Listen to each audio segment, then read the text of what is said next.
A pedido do meu amigo vou falar sobre o incidente de Shibuya. Eu vou falar a ordem cronológica das mortes e como aconteceu. A primeira morte foi de Mekamaru. Mekamaru lutou contra Mahito após ter seu juramento quebrado e ser curado pela maldição, mas foi morto em um combate brutal antes mesmo de conseguir encontrar Satoru Gojo para alertá-lo sobre o plano. Segunda morte. Hanami, a maldição de nível especial, foi morta por Satoru Gojo na estação de metrô. Gojo esmagou Hanami contra uma parede usando uma pressão extrema de sua técnica inata, o infinito, deixando a maldição como uma casca vazia e ela acaba morrendo. Terceira morte. Dagon estava lutando contra Maki, Nanami e Naobito Zenin, conseguindo vantagem até agora contra os três feiticeiros até mesmo quando Megumi se juntou à batalha, após Dagon usar sua expansão de domínio. Dentro da expansão de domínio, Megumi estava fazendo a sua própria expansão para parecer que estavam lutando em uma batalha de domínios, mas a verdade ele estava conseguindo abrir um buraco na expansão de domínio do Dagon para os três feiticeiros fugirem, mas antes que isso acontecesse, Toji Fushiguro, depois de retornar à vida, acabou passando pelaquela saída que abriu no meio da expansão para que ele pudesse lutar contra o mais forte daquele momento, que ali dentro era o Dagon, e dessa maneira ele pegou a arma que antes era de Maki Zenin e começou a lutar contra o Dagon de uma forma simples e fácil e começou a matar e derrotar o Dagon usando completamente sua força bruta, fazendo também que a expansão de domínio fosse destruída.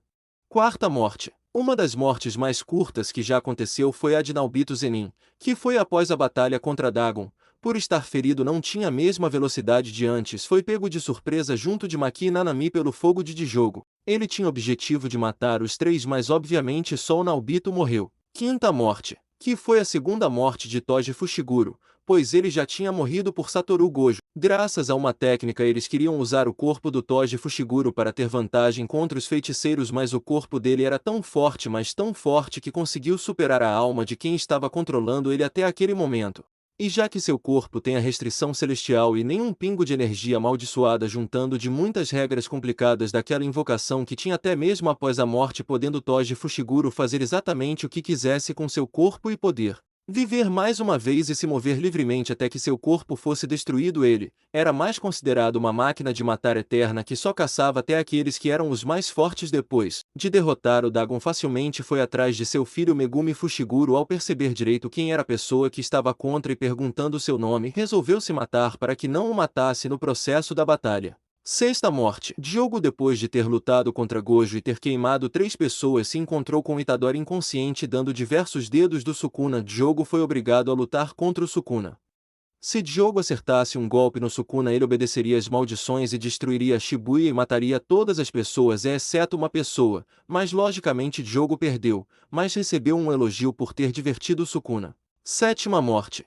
Nanami, que sobreviveu à luta contra Dagon e ficou vivo após ser queimado pelo Diogo, estava rodeado de humanos modificados pelo Mahito enquanto andava pelo meio da estação de Shibuya, mas para o seu azar acabou cruzando pessoalmente o Mahito, que estava parado no mesmo lugar até aquele momento. Depois do Nanami derrotar todos os humanos transformados, o Mahito chegou e encostou nele. Antes de morrer, ele olhou para o Itadori e disse: "Eu deixo o resto tudo com você." Oitava morte. Mahito. Itadori lutando de novo, estava lutando contra Mahito. Aoi todo aparece para ajudar. Mahito, com o seu domínio simples, consegue tirar a mão de Aoi todo, que acabou anulando o poder dele, o Bugyugi.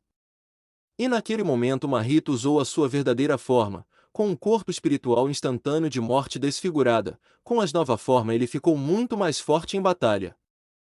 Mas seu ponto fraco ainda era o Kokusen do Itadori. Por uma técnica de Aoi todo bem planejada junto de Itadori, o Itadori conseguiu lançar um Kokusen e derrotá-lo no meio da batalha. E dessa maneira Itadori, quando estava prestes a matar Mahito, ele começou a fugir e se encontrou pessoalmente com Kenjaku, que estava parado à sua frente. Em vez de ajudá-lo, ele absorveu o Mahito, dar sua técnica amaldiçoada, explodindo o olho dela na frente do Itadori. Nona morte. Mahito. Itadori lutando de novo, estava lutando contra Mahito. Aoi todo aparece para ajudar. Mahito, com o seu domínio simples, consegue tirar a mão de Aoi todo, que acabou anulando o poder dele. E naquele momento Mahito usou a sua verdadeira forma, com um corpo espiritual instantâneo de morte desfigurada. Com a nova forma ele ficou muito mais forte em batalha. Mas seu ponto fraco ainda era o Kokusen do Itadori. Por uma técnica de Aoi todo bem planejada junto de Itadori, o Itadori conseguiu lançar um Kokusen e derrotá-lo no meio da batalha. E dessa maneira Itadori, quando estava prestes a matar Mahito, Ele começou a fugir e se encontrou pessoalmente com Kenjaku, que estava parado à sua frente. Em vez de ajudá-lo, ele absorveu o Mahito.